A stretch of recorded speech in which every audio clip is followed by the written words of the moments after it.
Assalamualaikum warahmatullahi wabarakatuh.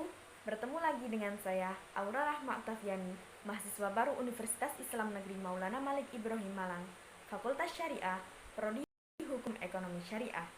Di sini, saya akan menyampaikan sedikit sosialisasi tentang prokes 5M dan pentingnya vaksinasi. Coronavirus atau yang biasa disebut COVID-19 adalah virus yang pertama kali muncul pada tahun 2019 di kota Wuhan, Cina. Lalu, menyebar dengan cepat ke seluruh dunia yang menjadi pandemi. Perlu diupayakan langkah sistematis dan tepat untuk menahan laju penyebarannya agar tidak semakin meluas. Salah satunya dengan menerapkan protokol kesehatan 5M secara keseluruhan. So pasti, kita inginkan segera usai pandemi ini. Lalu, apakah gerakan 5M itu? Gerakan 5M adalah gerakan pencegahan COVID-19 yang dicetuskan pada tahun 2020 yang berisi 5 hal penting yang wajib diterapkan oleh kita semua. Karena 5 hal itu berkaitan dengan huruf M, makanya dinamakan 5M. Ayo kita cari tahu. Yang pertama, memakai masker. Contohnya seperti ini ya. Gini.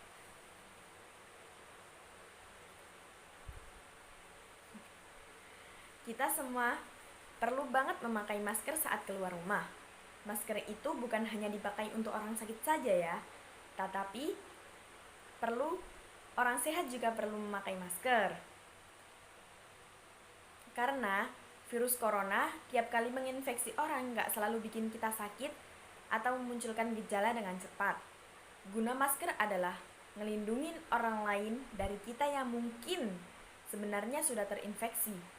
Karena kita tahu virus corona menyebar lewat percikan saat kita batuk atau bersin, sehingga masker akan menghalangi penyebaran virus tersebut. Dan jangan lupa buat selalu ganti masker setidaknya 4 jam sekali. Ada kalanya kita juga perlu pakai masker di dalam rumah. Penggunaan masker di dalam rumah perlu dilakukan ketika terdapat anggota keluarga yang terinfeksi COVID-19. Terdapat anggota keluarga yang berpotensi terkena COVID-19 karena aktivitas di luar rumah, merasa terjangkit atau mengalami gejala COVID-19, dan yang terakhir ruangan yang sempit. Yang kedua, mencuci tangan. Rutin mencuci tangan hingga bersih adalah salah satu protokol kesehatan yang cukup efektif untuk mencegah penularan COVID-19. Usahakan mencuci tangan pakai sabun dengan air yang mengalir. Dan sangat tidak dianjurkan sekali apabila mencuci tangan dengan air di dalam wadah, seperti air di dalam baskom, karena air itu tidak efektif. Saat air yang berada di baskom bersatu dengan tangan, maka kotoran yang ada di tangan maka akan terkumpul jadi satu dan masih menempel. Ingat, cuci tangan juga tidak boleh ngasal. Kalau ngasal sama saja bohong, malah nggak guna. Makanya, kita mesti tahu tata cara cuci tangan yang benar biar bisa efektif. Untuk hasil yang maksimal, cucilah tangan setidaknya 20 detik sekali dan beberapa kali sehari. Selama 20 detik dan dalam beberapa kali sehari. Terutama saat sebelum memasak atau makan, setelah menggunakan kamar mandi, setelah menutup hidung saat batuk atau bersin. Kalau kita lagi di luar rumah dan gak ada air untuk cuci tangan, kita harus selalu sediain hand sanitizer agar tangan kita bersih dari kuman. Yang ketiga, menjaga jarak. Protokol kesehatan lainnya yang perlu dipatuhi adalah menjaga jarak. Protokol kesehatan ini dimuat dalam Keputusan Menteri Kesehatan Republik Indonesia. Protokol kesehatan bagi masyarakat di tempat dan fasilitas umum dalam rangka pencegahan dan pengendalian COVID-19. Di sana disebutkan menjaga jarak minimal 1 meter dengan orang lain untuk menghindari terkena droplets dari orang yang bicara, batuk, atau bersin, serta menghindari kerumunan, keramaian, dan berdesakan. Bila tidak memungkinkan melakukan jaga jarak, maka dapat dilakukan berbagai rekayasa administrasi dan teknisi lainnya. Rekayasa administrasi dapat berupa pembatasan jumlah orang, pengaturan jadwal, dan sebagainya. Sedangkan rekayasa teknis antara lain dapat berupa pembuatan partisi, pengaturan jalur masuk dan keluar, dan lain sebagainya. Maaf ya. Yang keempat, menjauhi kerumunan. Selain 3 hal tadi, menjauhi kerumunan merupakan protokol kesehatan yang harus dilakukan. Menurut Kementerian Kesehatan Republik Indonesia, masyarakat diminta untuk menjauhi kerumunan saat berada di luar rumah. Ingat, semakin banyak dan sering kamu bertemu orang, maka kemungkinan terinfeksi virus corona pun semakin tinggi.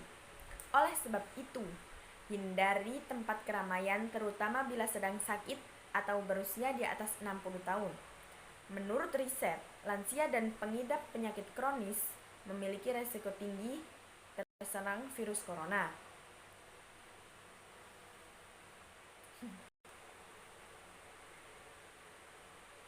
Yang kelima, mengurangi mobilitas.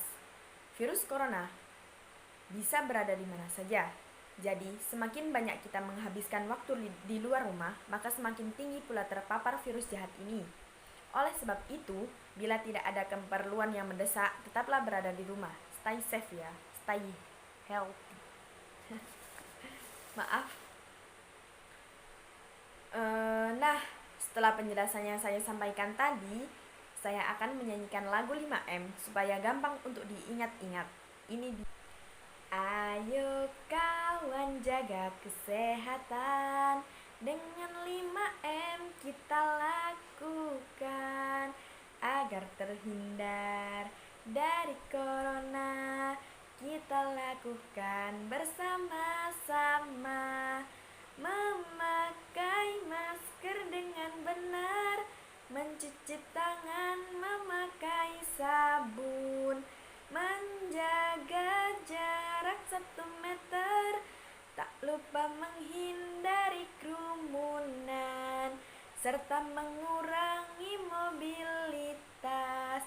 5M untuk jaga kesehatan. Itu dia lagu dari saya. Sekali lagi ya, biar kalian semua bisa. Ayo kawan jaga kesehatan, dengan 5M kita lakukan agar terhindar dari corona. Kita lakukan bersama-sama, memakai masker dengan benar, mencuci tangan, memakai sabun, menjaga jarak 1 meter, tak lupa menghindari kerumunan, serta mengurangi mobilitas. 5M untuk jaga kesehatan. Terima kasih. Itu tadi persembahan lagu dari saya. Semoga bermanfaat untuk kalian semua. Selain kita dianjurkan untuk mengikuti protokol kesehatan tadi, kita juga diharapkan untuk mendukung program vaksinasi dengan mengikuti vaksinasi yang ada. Ikut mendukung program vaksinasi bisa menciptakan imunitas tubuh sehingga mampu melawan infeksi virus penyebab COVID-19. Dengan imunitas yang terbentuk, maka seseorang tidak akan jatuh pada kesakitan yang parah dan pada gilirannya menurunkan angka kematian. Tujuannya yang ingin dicapai pemberian COVID-19 adalah menurunnya angka kesakitan dan angka kematian akibat virus ini. Vaksin ini dapat memperkecil kemungkinan terjadinya gejala yang berat dan komplikasi akibat COVID-19. Selain itu, vaksinasi COVID-19 bertujuan untuk mendorong terbentuknya herd immunity atau kekebalan kelompok. Hal ini penting karena ada sebagian orang yang tidak bisa vaksin karena alasan tertentu.